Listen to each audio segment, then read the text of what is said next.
RCC for the first 5 years or so. Originally, he's 11-14 and 188.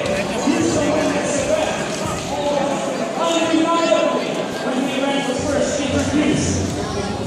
But they've got some strong rivals. The Disco Box last year. They were on ESPN. They were on national TV. Disco Box won the world championship. Their partners working on board. They are the #1 seed this year at this event. They've won the robot skills at this event. And they also were in division finals last year at the World Championship. There is a lot of history here. It makes sense for all these teams to be in the finals, going head to head.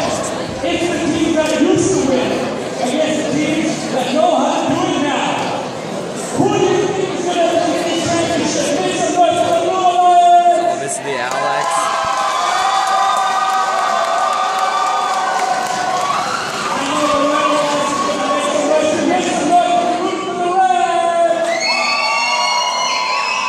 Did Alex win championships last year? I forgot. I think so. They got confident. Oh, rip. And it was his first year, too.